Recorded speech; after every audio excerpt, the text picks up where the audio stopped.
नवंबर 1962 भारत चीन युद्ध अपने सबसे भयानक मोड़ पर था। लद्दाख के रेजांगला में करीब 17,000 फीट की ऊंचाई पर 13 कुमाऊं बटालियन की चार्ली कंपनी चट्टान की तरह डटी हुई थी।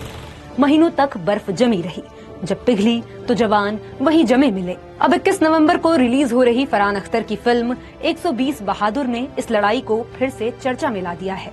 कौन थे ये 120 योद्धा, रेजांगला में उस रात क्या हुआ और अब विवाद किस बात का है, जानेंगे भास्कर एक्सप्लेनर में।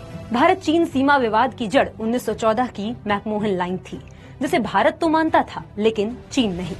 1950 में तिब्बत पर चीन के कब्जे का भारत ने विरोध नहीं किया और नेहरू सरकार हिंदी चीनी भाई भाई की नीति पर कायम रही। 1959 में दलाई लामा भारत आए तो चीन भड़क उठा और अरुणाचल व लद्दाख में घुसपैठ बढ़ गई। भारत ने फॉरवर्ड पॉलिसी अपनाकर सीमा के पास चौकियां बनाई। इन्हीं में से एक थी 16,000 फीट पर बनी रेजांगला पोस्ट, जहां तापमान -30 डिग्री सेल्सियस तक गिरता। 29 सितंबर 1962 को 13 कुमाऊं बटालियन को यहां तैनाती मिली। चार्ली कंपनी के कमांडर थे मेजर शैतान सिंह भाटी और उनके ज्यादातर जवान उत्तर प्रदेश, हरियाणा, राजस्थान और पंजाब से थे। लद्दाख की सर्दी ने उन्हें जल्द ही तोड़ दिया। ढंग के कपड़े नहीं, खाना पत्थर जैसा जम जाता। शुरुआत में बर्तनों के जवाब देने पर जवान बिस्किट खाकर रहे। बाद में एक बड़ा प्रेशर कुकर मिला। 20 अक्टूबर को भारत चीन युद्ध शुरू हुआ। शुरुआती झड़पों में भारत को पीछे हटना पड़ा।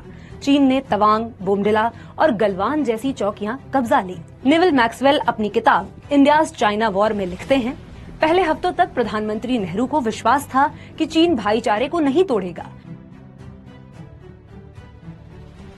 इधर लद्दाख में चुशूल ही एकमात्र इलाका बचा था जिस पर अभी तक तिरंगा लहरा रहा था। इसी को बचाने की जिम्मेदारी चार्ली कंपनी पर थी। रेजांगला पास पर 13 कुमाऊं बटालियन तैयारियों में जुट गई। बोरे मंगवाए गए जिनमें कंक्रीट भरकर बंकर बनाए गए। रेजांगला में भारतीयों के पास ऊंचाई का फायदा था, 18,300 फीट। चीन नीचे 16,000 फीट से आ रहा था।